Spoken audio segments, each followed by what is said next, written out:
인하여서 행복합니다. 시작. 우리 앞뒤로도 우리 한번 인사할까요? 당신으로 인하여서 행복합니다. 시작.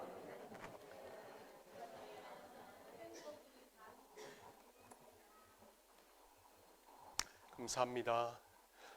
오늘 저는 마태복음 7장 15절로부터 27절까지의 말씀을 통하여서 당신이 팬입니까? 제자입니까? 라는 제목으로 함께 좀 말씀을 나누기를 원합니다. 이번 한 주간 참 큰 태풍이 우리 상황 속에 불어왔습니다. 그러나 이 상황 가운데서도 하나님께서 여러분의 가정을 지켜주시고 또 기업을 지켜주신 것에 대하여서 늘 감사의 고백이 수반될 수 있는 우리 고중의 지체들 될 수 있기를 주님의 이름으로 축원을 드립니다. 제이슨 미첼이라는 그 미국의 캠퍼스 사역을 하고 있는 목사님이 한 분 계십니다. 제이슨 미첼. 그 목사님께서 지으신 쉬운 예수는 없다라는 책이 한 권 있어요. 제가 이번 한 주간 그 책을 좀 묵상을 하였습니다. 근데 제가 그 책, 쉬운 예수는 없다라는 책을 구매한 이유가 있어요. 이게 뭐냐면은 그것은 저나 여러분이 어느 상황 가운데 있다 할지라도 모두가 다 가르치는 입장에 서 있다라는 겁니다. 부모는 어떻습니까? 부모는 가정에서 자녀들을 가리키는 자리에 있습니다. 그리고 주일학교 교사들은 아이들 앞에서 참 이렇게 가르치는 앞에 서 있습니다. 그리고 목사는 어떻습니까? 목사인 저도 마찬가지죠. 저는 목사로서 여러분들에게 말씀을 가르쳐야 됩니다.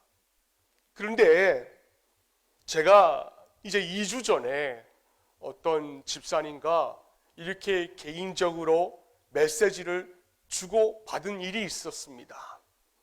근데 그 메시지를 이렇게 주고받으면서 2년 8개월을 제가 돌아보게 되었어요. 그리고 2년 8개월을 돌아볼 때에 제 목회 사역에 있어서 사실 참 많은 회의를 느낀 한 주였습니다. 뭐냐면은 내가 아무리 성경을 연구하고 내가 아무리 그렇게 성경을 연구해서 이렇게 설교를 한다라고 할지라도 삶의 변화가 없는데 무슨 소용이 있겠는가? 아무리 내가 수요심야 기도회 때에 기도회를 인도하고 또 값지게 설교를 준비하고 아무리 내가 고함을 지른다라고 할지라도 그저 지체들이 믿음으로만 만족하는 모습을 가지려고 할 때에 그 모습을 바라보면서 제가 참 회의적인 생각이 들었습니다. 무슨 말이냐면은 내가 아무리 설교한들 저들의 모습이 예수를 따르는 자가 아니라 그냥 믿음으로만 구원받으려고 하는 모습을 가지려고 했을 때에 참 회의가 많이 들었다라는 것이에요. 그래서 이 마음으로 그 제이슨 미첼 목사님이 저술한 쉬운 예수는 없다라는 책을 제가 예스24를 통하여서 구매를 했습니다. 구매를 했는데 그 캠퍼스 사역을 하고 계시는 제이슨 미첼 목사님께서 하시는 말씀이 제 마음에 그 주간에 있어서 아주 큰 울림을 주었어요. 그래서 여러분들에게 짧게 그분의 그 이야기를 제가 소개해 드린 다음에 이제 설교를 좀 시작을 하려고 합니다. 이제 그분의 말입니다. 들어보세요. 스스로 많은 그리스도인이라고 하는 사람들 가운데 예수는 십자가에 달려 죽으셨다가 다시 살아나신 하나님이라는 것을 믿는다. 하지만 거기서 한 걸음 더 나아가지는 못한다. 물론 교회에는 나간다. 또 소그룹 모임에도 나간다. 심지어 기분이 좋으면 성경도 가끔 읽는다.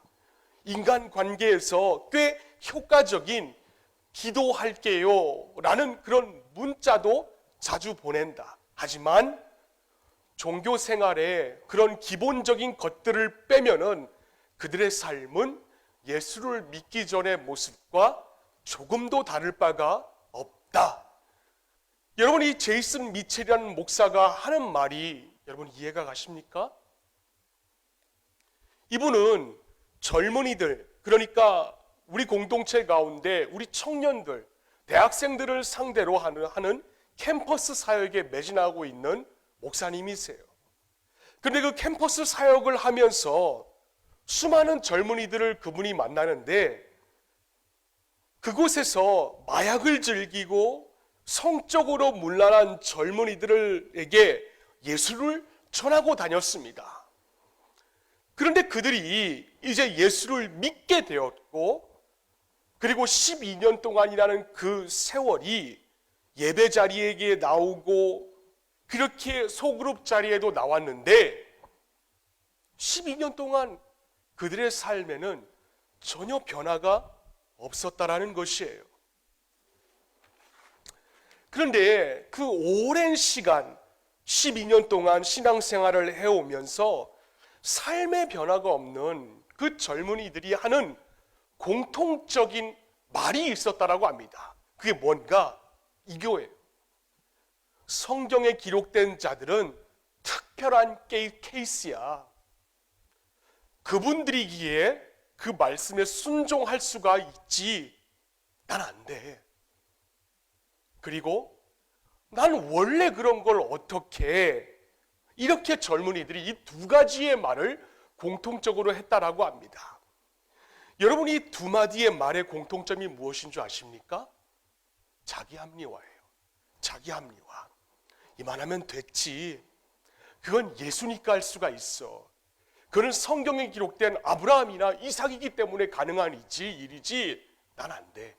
이거 자기 합리화입니다. 여러분, 이거는요, 흔히 오늘 예수를 따르기 위하여서 믿음을 가지고 있는 지체들에게 있어서는 굉장히 무서운 암과 같은 상급 질병 가운데 하나입니다. 그래서 유진 피터슨이라는 자는 이 자기 합리화, 이거에 대하여서 그분이 이렇게 말하였어요. 우리는 하나님이 부르시는 최상의 삶을 피하기 위하여서 자신이 부적당한 사람이라는 것을 호소하는 경향이 있다. 무슨 말인가? 하나님은 우리를 최고의 자리와 최상의 자리로 우리를 콜링하세요. 부르십니다. 그런데 우리는 스스로 어떤 마음을 갖는가? 난 안 돼. 저거는 예수만 가능한 일이야. 난 안 돼. 이러는 겁니다. 그래서 우리는 늘 뭐합니까? 나는 공사 중이야 라는 그런 말을 마치 주문처럼 우리는 스스로 되뇌입니다. 그래서 성경 말씀에도 육신은, 마음은 원이로되 육신은 약합니다 라고 그렇게 스스로 고백을 합니다. 여러분, 그거는요, 성경의 일편적인 모습만 알고 계시는 모습이에요. 성경은 그것만 얘기하는 것이 아니라 누구든지 나를 믿는 자에게는 하나님의 능력을 더하여 주신다라고까지 말씀을 하셨던 부분이 있습니다. 언젠가 우리 공동체에 말씀을 드렸어요. 이거 좀 부탁을 드립니다 라고 제가 말씀을 드렸는데 그분의 답변에 이렇게 말씀하셨습니다. 네, 알겠습니다. 그런데요, 목사님, 이라는 반전의 단어가 늘 따라가는 분이었어요. 물론 사정이 있었겠지요. 또 상황도 있었겠지요. 충분히 공감은 합니다. 그런데요, 요즘에 새벽에 어디 챕터를 보고 있는 줄 아십니까? 민수기를 보고 있어요. 근데 그 민수기를 제가 새벽에 묵상하다가 참 그 말씀에 제가 은혜 받은 부분이 있습니다. 민수기 14장 말씀에 보시면 이스라엘이 출애굽하여서 광야에서 이제 힘든 생활을 겪는 장면이 나옵니다.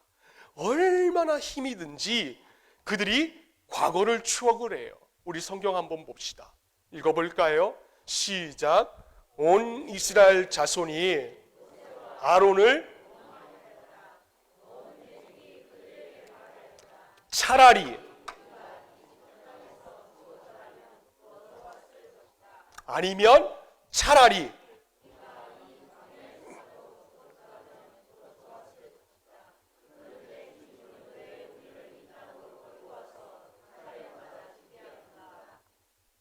왜?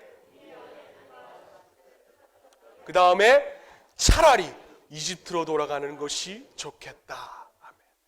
여러분 딱 2절 말씀인데 저 말씀 가운데 여러분 눈에 들어오는 단어가 있지 않습니까? 차라리라는 단어예요. 차라리, 차라리, 차라리. 차라리 우리가 이집트 땅에서 죽었더라면, 차라리 우리가 이 광야에서 죽었더라면, 차라리 우리가 이집트로 돌아가는 것이 더 낫겠다. 지금 이스라엘은 얼마 전에 홍해에서 갈라지는 것을 체험했던 자들이에요.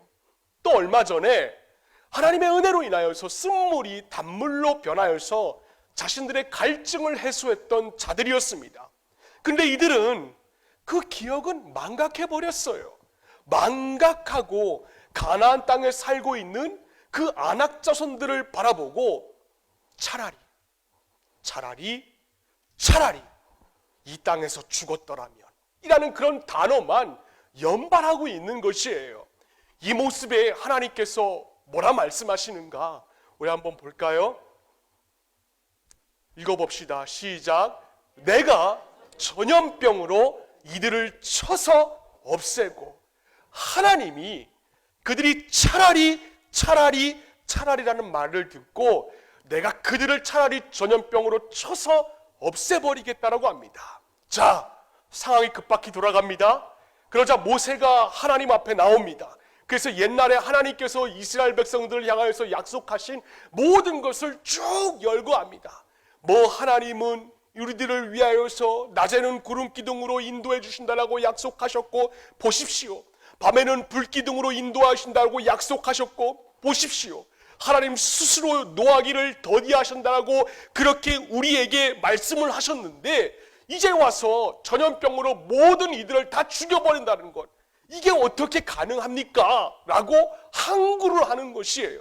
그래서 하나님이 모세의 말을 듣고 꼼짝할 수가 없거든요. 왜? 하나님은 신실하신 하나님이시니까. 그래서 민수기 14장 20절 말씀을 세번역 성경으로 보시면 주님께서 말씀하셨다. 뭐라고요? 너의 말대로 용서하겠다. 너의 말대로 용서하겠다라는 것입니다. 하나님께서 노하기를 더디하고 사랑이 많으시고 죄와 허물을 용서하시는데, 그러나 내가 살아있는 한, 하나님이 살아있는 한, 그러나 한 번만 더 당신을 시험하고, 그러나 한 번만 더 말씀에 순종하지 않는 사람은 어느 누구도 가나안 땅에 못 들어간다라고 반전을 하고 계시는 것입니다. 제가 새벽에 이 민수기 14장의 말씀을 묵상하고 목양실에 들어와서 다시 앉아서 여러 성경을 비교해 봤어요. 이 말씀이 세번역 성경에만 기록되어 있는지, 그래서 NIV 성경도 찾아보고 NASB 성경도 찾아보고 킹제임스 버전 성경도 찾아보고 현대어 성경, 개역개정, 개역성경, 모든 성경을 다 찾아봤습니다. 그런데 정말 이 반전을 하기 위하여서 그러나 이 단어와 그리고 그런데 이 단어는 성경에서는 딱 한 분, 하나님의 능력을 나타내는 데만 사용을 하신다라는 것이에요. 제가 여러분들에게 무슨 말씀을 드리는 것인가? 여러분 잘 나가다가, 조선 말은 끝까지 들어봐야 된다라고 하지요. 잘 나가다가 그런데, 그러나 라는 단어를 사용하시는 분이 있다면 이렇게 생각을 하세요. 아, 저거 요즘 기도 안 하더니 지가 하나님 되려고 하는구나. 그렇게 생각하시면 됩니다. 교만이에요. 여러분, 이런 그러나와 그런데에 이 자기 합리화는요, 굉장히 무서운 질병입니다. 왜? 제가 이것을 묵상하다가 제 목양실에 카일 아일드만 목사의 Don't Give Up, 절대 포기하자는 말은 그 책을 읽고 제가 답을 얻었어요. 들어보세요. 왜 우리가 자기 합리화라는 영적인 질병에 걸릴 수밖에 없는지, 이제 그분의 말입니다. 사실 단순히 믿기만 하는 수준을 넘어서 실제로 따르기 전까지는 진짜 예수를 만날 수 없다. 우연히 믿는 것은 가능할지 몰라도 우연히 따르는 것은 불가능하다. 정말 예수님을 따르려면은 거기에 의식적인 결단과 행동이 필요하다. 이런 의식적인 결단과 행동이 없다면은 그 사람은 예수의 팬이 될 수 있지는 모르지만은 결코 제자가 될 수가 없다라고 합니다. 그러니까 카일 아일드만 목사님의 말로는 우리의 말씀을 듣고 의식적인 행동과 결단이 없다면은 예수를 좋아하는 팬은 될 수 있을지는 모르겠지만은 예수의 가르침대로 살려고 하는 제자는 절대로 안 된다는 것입니다. 여러분, 그렇다면 제가 여러분들에게 질문 한 가지 하겠습니다. 오늘 설교의 주제처럼 팬과 제자의 차이점이 무엇입니까? 팬과 제자의 차이점, 그 딱 하나입니다. 내가 말씀을 듣고 그 말씀대로 살려고 하는 의지적인 결단이 있느냐, 아니면 그 말씀을 그저 듣는 것으로 그치느냐, 순종하느냐, 순종하지 않느냐, 여기에 따라서 제자와 팬이 갈라진다는 것이에요. 그럼 여러분은 팬입니까? 제자입니까? 저는 우리 공동체의 목사로서 여러분이 그냥 듣기만 하고 행함이 없는 그런 어리석은 자들이 되지 않았으면 참 좋겠습니다. 모두가 다 열매를 맺음으로 인하여서 그저 팬으로서 여러분의 일생을 마치는 것이 아니라 어차피 신앙생활 하는 것 말씀대로 삶으로 살아서 그래서 하나님의 은혜를 경험할 수 있는 우리 고중 공동체가 될 수 있기를 주님의 이름으로 축원을 드립니다. 본문 봅시다. 먼저 저는 오늘 본문을 통하여서 여러분들에게 한 가지 질문을 드립니다. 그건 다른 것이 아니라 정말 구원이라는 것, 여러분 우리가 예수 믿고 구원받는 것, 그게 정말 믿음만으로만 가능하냐라는 것이에요. 저는 오늘 본문을 통하여서 그 질문을 여러분들에게 던지고 싶어요. 이 질문을 여러분 가슴속에 깊이 새겨두고 오늘 본문의 말씀으로 한번 들어가 봅니다. 자, 오늘 본문의 말씀에 보시면 특별히 마지막 부분에서 우리가 잘 알고 있는 비유가 나옵니다. 한번 읽어볼까요? 시작. 그러므로 누구든지 이 말을 듣고 행하는 자는 그 집을 반석 위에 지은 지혜로운 사람 같으리니. 또 26절 말씀에 보시면 나의 이 말을 듣고 행하지 아니하는 자는 그 집을 모래 위에 지은 어리석은 사람 같다. 봅시다. 여러분 24절과 26절 두 구절 다 예수 그리스도께서 하신 말씀입니다. 그 예수님께서 지혜로운 자가 여기 있고 어리석은 자가 여기 있다. 그런데 그 차이가 무엇인 줄 아느냐? 우리에게 묻고 있습니다. 우리가 이것을 알기 전에 성경에서 말하고 있는 이 어리석다, 그리고 주님이 지금 말씀하고 있는 이 지혜롭다의 의미, 이걸 우리가 알아야 돼요. 여러분 지금 주님께서 말씀하시는 이 어리석다, 이 어리석다의 의미는 우리가 두뇌가 참 아둔하다, 저 사람 참 어리석다, 그거 말하는 게 아닙니다. 성경에서 어리석다라는 이 단어의 의미는 하나님을 부인하는 거예요. 하나님을 부인하고 그리고 하나님을 믿는다고 하면서도 하나님의 뜻에 반역하는 자, 그 자를 가리켜서 성경에서는 어리석다라고 말하고 있습니다. 여러분 오늘 본문상에서 하나님을 향한 믿음을 가지고서도 하나님을 부인하고 하나님을 믿는다고 하면서도 하나님의 뜻대로 살지 않고 반역하는 자가 있습니다. 마태복음 5장 20절 말씀 한번 읽어봅시다. 시작. 내가 너희에게 이르노니 너희 의가 서기관과 바리새인보다 더 낫지 못하면 결코입니다. 누구요? 서기관과 바리새인. 여러분, 이들은요 공동체에서 가르치는 입장에 서 있는 자들이었습니다. 목사예요. 교사입니다. 그런데 주님이 보시기에 이들 바리새인과 서기관들은 한마디로 지혜로운 자가 아니라는 거예요. 어리석은 자라는 거였다는 겁니다. 이건 베드로가 이 의미를 우리에게 확실히 얘기해 주고 있어요. 우리 한번 읽어볼까요? 시작. 하나님의 집에서부터 심판을 시작할 때가 되었기 때문입니다. 심판이 우리에게서 먼저 시작되면 하나님의 복음을 그 다음에요 순종하지 않는 자들의 마지막이 어떠하겠습니까? 여러분, 베드로의 저 의미가 뭐냐면은 말씀을 들어요.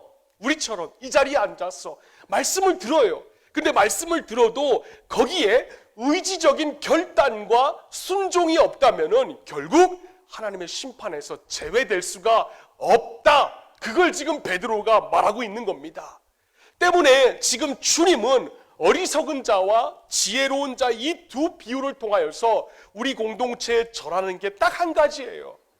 이 말을 듣고 행하는 자, 그리고 이 말을 듣고 행하지 않는 자. 전자는 뭡니까? 지혜로운 자예요. 후자는 뭡니까? 반역하는 자라는 것입니다. 말씀을 듣긴 듣는데 하나님의 뜻에 반역하는 자, 그 바로 어리석은 자라는 겁니다. 여러분, 우리 모두가 읽고 고백하는 바와 같이 예수님은 하나님의 아들이십니다. 또 그분은 최고의 권세를 가지신 분이세요. 그의 입에서 나오는 모든 말씀은 바로 하나님의 말씀이었습니다. 그 말씀 아래 생명이 있고 그 말씀 아래에 변하지 않는 진리가 있는 것입니다. 그래서 요한복음 17장 17절 말씀해 보시면 그들을 진리로 거룩하게 하옵소서, 아버지의 말씀은 진리입니다라고 했습니다. 말씀이 진리이기 때문에 오늘 본문 28절 말씀에 뭐라고 되어 있습니까? 예수께서 이 말씀을 가르치심에 마치심에 무리들이 그의 가르치심에 놀랐다라고 했습니다. 예수님의 말씀을 산에서 들은 모든 무리들이 다 깜짝 놀랐어요. 왜요? 예수님의 말씀을 들으면서 무언가 설명할 수 없는 그런 권위가 있는 것을 본 것입니다. 직업적으로 말씀을 가리키고 있는 그 서기관들 그리고 바리새인들, 그들과는 다른 능력이 예수 안에 있었던 것이에요. 사람을 사로잡는 힘이 있었습니다. 그래서 모든 사람들이 그분의 말을 듣고 다 감탄하고 무릎을 꿇은 것이에요. 이런 절대적인 권위를 가지고 당시 제자들이나 무리에게 하신 말씀입니다. 그리고 그 말씀이 동일하게 기록으로 남아서 오늘 2019년 9월 8일 우리 고중 공동체를 향하여서 하시는 동일한 말씀이에요. 그런데 우리가 성경대로 살아야 한다는 데에는 굳은 결심과 우리가 의지적인 행동이 없다면은 주님이 지금 얘기하는 게 너 그렇게 신앙생활하고 무슨 소용이 있겠냐? 그걸 지금 묻고 있는 겁니다. 무너질 줄 알면서 땀 흘리고 집 짓는 어리석은 사람과 왜 그렇게 똑같이 사느냐고. 이런 사람은요 결국 아무것도 남는 것이 없는 인생이 되고 맙니다. 그래서 본문의 27절 말씀해 보시면 비가 내리고 창수가 나고 바람이 불어서 그 집에 부딪힘에 무너져서 그 무너짐이 심하니라고 하였습니다. 여러분, 저 말씀 가운데 무너짐이라고 하였어요. 무너졌다라고 해서 잔재가 남아있을 거야, 여러분 그런 착각하지 마세요. 여기서의 무너짐은 원어에서 보시면 소멸입니다. 완전히 없어졌어요. 그래서 누가복음 13장 28절 말씀해 보시면 너희가 아브라함과 이삭과 야곱과 모든 선지자는 하나님의 나라에 있고 오직 너희는 밖에 쫓겨난 것을 볼 때에 거기서 슬피 울며 이를 갈리라라고 하였습니다. 예수님께서 말씀하시는데 쫓겨났다라고 하였어요. 쫓겨났다라는 것은 안에 들어갔어요.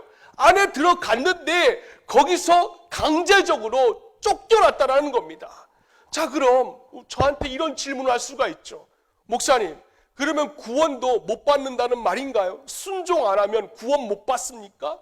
아마 이런 질문을 저한테 하실 줄 모르겠습니다. 그러나 여러분, 제가 말씀드리는데요, 구원을 받지 못할 확률도 많이 있다는 것을 아시기를 바랍니다. 왜? 본문 21절 말씀에 마음에 참 와닿지 않습니까? 우리 한번 읽어봅시다. 시작. 나더러 주여 주여 하는 자마다 천국에 들어갈 것이 아니요 다만 하늘에 계신 내 아버지의 행하는 자라야 들어가리라. 여러분, 지금 주님이 제자들을 향하여서 또는 무리를 향하여서 무슨 빈말을 하시는 겁니까? 그냥 지나가면서 우스갯소리 한마디 툭 던지는 겁니까? 그거 아니잖아요. 사실 저도 마찬가지고 여러분은 믿음으로 구원 얻는다는 말을 자주자주 오해하고 있습니다. 그래서 에베소서 2장 8절 말씀처럼 너희는 그 은혜에 의하여 믿음으로 말미암아 구원을 받았다.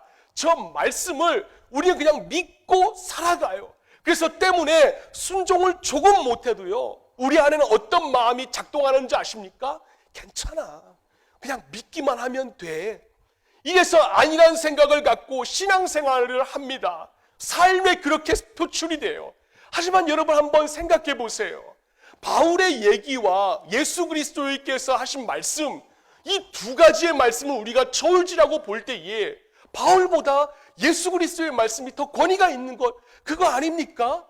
그 예수님께서 우리들에게 분명히 말씀하셨습니다. 오늘 본문의 21절 말씀해 보시면 내 아버지의 뜻대로 행하는 자라야, 뜻대로 행하는 자라야 들어가리라라고 했습니다. 저는 신대원 다닐 때에 여기서 기록되어 있는 이 아버지의 뜻, 이게 무엇인지 굉장히 궁금하였습니다. 그래서 원문도 찾아보고 이 의미를 찾아보려고 여러 서적도 찾아봤는데 어디서도 제가 시원한 답변을 얻지 못하였어요. 그러다가 제가 최근에 제 목양실 왼쪽의 책꽂이에서 책 한 권을 보고 제가 그 아버지의 뜻이 무엇인지 제가 발견을 하였습니다. 우리 공동체 가운데에 어떤 분께서 편지를 쓰셨어요. 여러분 한번 들어보세요. 이제 그분이 자녀에게 편지를 썼습니다. 제가 그대로 읽어드릴게요. 아무개야, 아빠와 너는 이 세상에서 제일 행복한 부녀지간인가 보다. 너는 내가 옆에 있어 행복하고 나는 내가 옆에 있어 행복하니 말이다. 이것도 다 내 생각인지는 모르지만 좌우당간에 나는 내가 있어 얼마나 행복한지 모른단다. 지난날 아빠가 모든 것을 다 잃어버리고 시리에 차 있을 때에 너는 고등학생이었지. 가정 형편이 어려운 학생에게 주는 지원을 네가 지원하여서 아빠의 어려움을 덜어주려 했을 때 그때 너의 마음은 얼마나 힘들었을지 알고 있었단다. 친구들에게 얼마나 부끄럽고 친구들에게 얼마나 자존심 상했을는지도. 그러나 너는 그 모든 것을 버리고 이 가정을 구하려 했고 우리 가정 형편을 생각해 안동대를 지원했으며 내 동생 누구누구를 생각해서 휴학을 할 때에 엄마 아빠는 너희들에게 보이지 않는 눈물을 얼마나 흘렸는지 모른단다. 그리고 너의 그 심성을 하나님 아버지께서 알고 계시니 너에게 그 크신 복의 근원을 하나님께서 확실히 주실 줄을 믿는다. 그 옛날 어느 누가 엄마 아빠는 너로 인하여서 복 받을 것이라고 말한 적이 있었단다. 우리 공동체 어느 지체의 편지입니다. 여러분, 제가 왜 이 말씀을 드리는 줄 아십니까? 그 하단에 보시면은 너의 그 심성, 자녀의 마음입니다. 너의 그 심성을 하나님 아버지께서 알고 계시니 너의 삶 가운데 하나님께서 반드시 복을 허락하여 주실 것이라고 믿는다. 이게 무슨 말입니까? 이거는 하나님의 섭리를 인정하는 것이에요. 그래서 이사야서 55장 8절과 9절 말씀해 보시면 이 아버지의 뜻에 대하여서 이와 같이 나옵니다. 우리 한번 읽어볼까요? 시작. 이는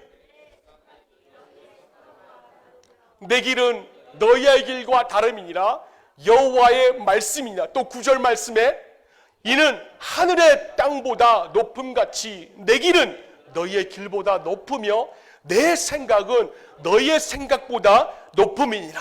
아멘. 여러분, 그렇기 때문에 아버지의 뜻대로 행하는 자는 우리의 생각과 다른 하나님의 섭리를 인정하는 것입니다.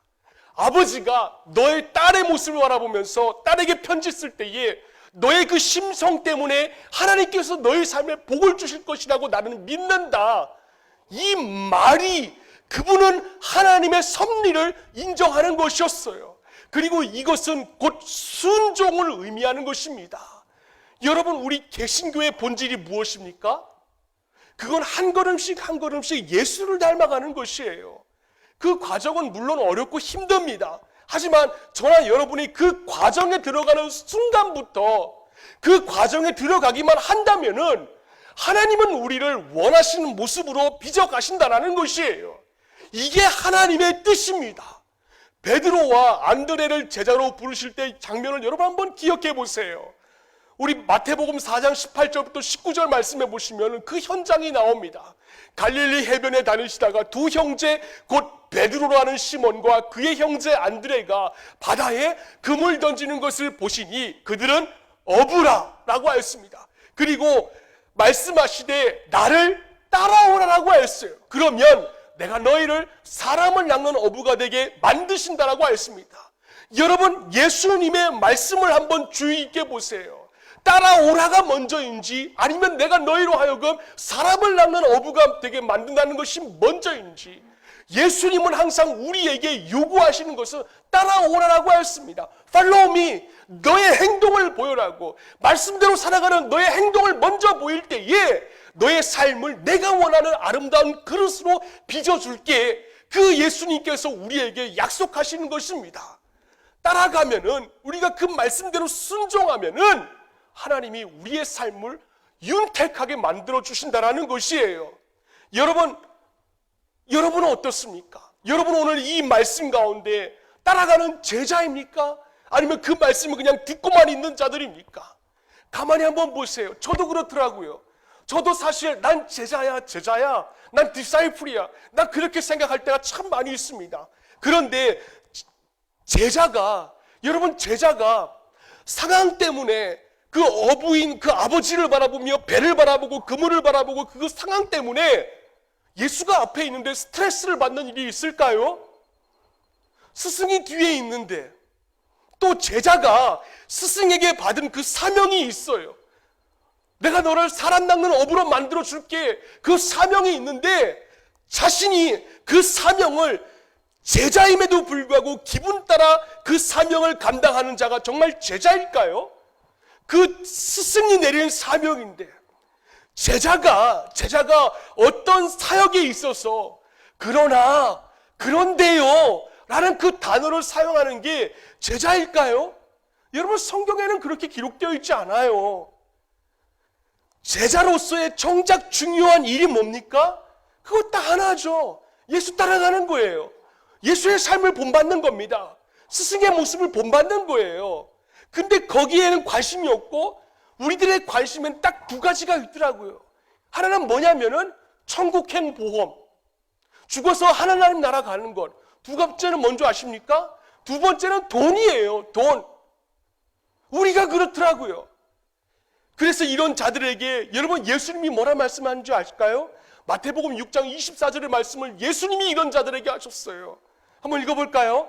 한 사람이 두 주인을 섬기지 못할 것이니 호기를 미워하고 저를 사랑하거나 호기를 중히 여기고 저를 경히 여김이라. 너희가 하나님과 재물을 그다음 뭐라 그랬습니까?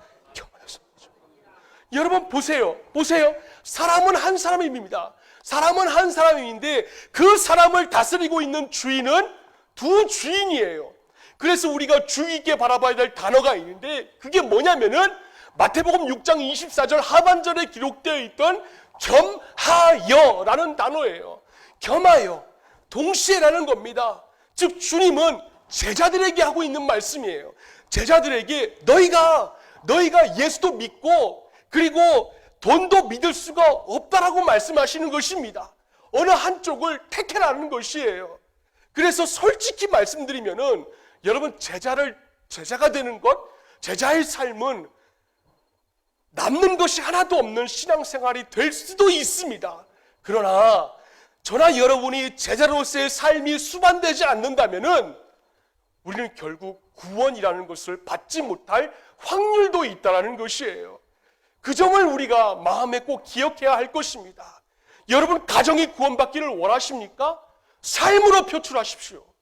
여러분 자녀가 구원받기를 원하십니까? 삶으로 표출하십시오. 여러분의 모습이 구원받기를 원하십니까? 삶으로 표출하십시오. 그럼 어떻게 하면 우리가 팬이 아니라 제자가 될 수가 있을까요? 답은 딱 한 가지죠. 순종이라는 두 글자밖에 없어요. 여러분 우리 성경 한번 봅시다. 야고보서 2장 17절 말씀에 우리 한번 읽어봅시다. 시작. 이와 같이 행함이 없는 믿음은, 또 20절 말씀 한번 봅시다. 아 허탄한 사람아, 행함이 없는 믿음이, 그리고 마지막 26절 말씀해 보시면 뭐라 그랬습니까? 영혼 없는 몸이 죽은 것 같이, 그 다음에 행함이 없는 믿음은, 저는요 목회를 하면서 임종을 자주 봅니다. 임종 씨의 그 영혼과 몸의 관계에 대해서 깊은 묵상을 할 수가 있어요. 몸이 노쇠하고 또 이렇게 상처가 많고 또 몸이 굉장히 불편한 상태에 있다 할지라도 여러분 그분에게 영혼이 있는 한 그 몸은 죽은 게 아닙니다. 그러나 반대로 아무리 몸이 젊고 쌩쌩하고 막 팔팔하고 아름답다 할지라도 그 몸에서 영혼이 떠나가면은 그 몸은 아무리 아름다워도 그 몸은 죽은 겁니다. 그리고 그 죽은 몸은 결과적으로 아무리 아름다워도 화장장에서 이렇게 한 줌의 재로 불태워진다든지 파묻혀진다든지 뿌려지든지 그런 결과만 기다리고 있는 것이에요. 무슨 말인가? 여러분 우리가 믿음이 있다라고 합니다. 저도 믿음이 있다라고 스스럼 없이 고백을 해요. 여러분도 그럴 것입니다. 나 집사야, 나 권사야, 그럴 것입니다. 그런데 말씀에 대한 의지적인 결단이 없다면은 마치 이런 시체와 똑같다라는 것이에요. 때문에 순종은 믿음에 대한 결과입니다. 믿음은 순종과 늘 이렇게 함께 평행선을 이어가요. 그런데 이와 같은 사실을 알면서도 순종을 안 하는 자들이 있어요. 누구입니까? 오늘 본문 15절 말씀해 보시면은 바로 그들은 거짓 선지자들이에요. 여러분 선지자라고 해서 뭐 종교 지도자들이라고 생각하지 마세요. 예수님께서 길게 말씀을 하시다가 마지막에 가서 거짓 선지자들을 삼가라고 경고하신 이유가 있습니다. 거짓 선지자는 구약시대나 신약시대나 항상 이렇게 교회 밖이나 또 교회 안에서나 교회를 어지럽게 만드는 자들이 바로 거짓 선지자들이었습니다. 양들이 풀을 뜯는 목장 주위에든지 언제든지 이리들이 막 여기저기 배회하고 있으면서 양을 막 덮치려고 교회 안에도 있고 교회 밖에도 있는 거짓 선지자들이에요. 사도 바울은 사도행전 20장에서 이 거짓 선지자들을 일컬어서 흉악한 일이라고 하였습니다. 이런 이리들이 교회 안에도 있다라는 거예요. 교회 밖에도 있습니다. 그런데 그 교회 안과 교회 밖에 있는 그 흉악한 거짓 선지자들의 공통점이 뭔지 아십니까? 우리 한번 읽어볼까요? 시작. 또한 여러분 중에서도 제자들을 끌어서 자기를 따르게 하려고 뭐합니까? 예수님이 말씀하시는 거짓 선지자는 교회 안에서도 있고 교회 밖에서도 있는데 그들이 뭘 하고 있냐면은 어그러진 말을 하고 있다라는 겁니다. 어그러진 말을 하는 자는 무조건 거짓 선지자라는 것이에요. 그럼 어그러진 말이 뭔가? 왜곡된 말입니다. 왜곡된 말, 사실과 다르게 말하는 거죠. 일어나지 않은 일들에 대해서 말을 막 퍼뜨리신 그런 분들 계시잖아요. 그런 분들을 향하여서 예수님이 지금 뭐라고 말씀하시냐면 너 거짓 선지자다. 거짓 선지자는 교회 밖에도 있고 교회 안에도 있다. 지금 예수님이 그 말씀하시는 것입니다. 여러분 주님은 거짓 선지자들을 일컬어서 나쁜 나무와 같다라고 하셨어요. 나쁜 나무는 나쁜 열매를 맺습니다. 아무리 나쁜 나무가 튼실해도 좋은 열매는 맺을 수가 없다라는 거예요. 나무가 나쁘다라는 말은 나무의 질이 근본적으로 좋지 않다는 겁니다. 이런 잘못된 사람들이 교회 안이 많이 일어날 것이라고 주님이 벌써 2000년 전에 22절 말씀에 말씀하고 있지 않습니까? 많은 사람들이 어떻게 합니까? 교회 나와서 주여 주여 합니다. 저도 일상적인 삶 가운데 이 주여라는 말을 몇 번이나 하는지 모릅니다. 여러분, 우리가 주여라는 소리를 얼마나 하루에 자주 합니까? 주여라는 그 말은 왕이시여 나의 하나님이여라는 말입니다. 나는 당신을 나의 하나님, 나의 왕으로 모십니다. 당신께 절대 충성하겠습니다. 그 단어가 바로 주여, 주여라는 단어예요. 주님이 원하시면 내 생명도 아끼지 않고, 주님이 원하시면 내가 가지고 있는 재물도 아끼지 않고, 네 마음 가운 곳에 재물이 있다라고 하였사오니 그 말씀 그대로 내 모든 것을 드리겠습니다. 그 고백이 바로 주여, 주여라는 그 단어에 함축되어 있는 것입니다. 근데 우리 어떻습니까? 순종을 하지 않아요. 그냥 말씀을 듣고 저 말씀 좋다, 저분의 말씀은 내가 도무지 알아들을 수가 없어, 그냥 앉아서 판단만 하고 있습니다. 얼마나 모순된 모습이에요. 입으로는 충성을 맹세해 놓고는 충성을 하지 않습니다. 이런 생활을 하는 것이요, 여러분, 나쁜 열매를 맺는 것이에요. 여러분, 이 말씀에 좀 여러분 신앙생활에 도전이 되었으면 좋겠습니다. 여러분은 팬입니까? 제자입니까?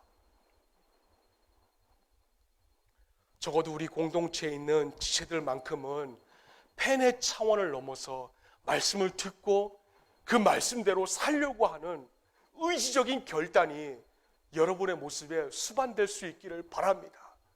순종하는 자에게는 하나님의 넘치는 은혜를 부어주십니다. 여러분, 성경에 얘기한 그 모든 부분에 대하여서 네? 제가요?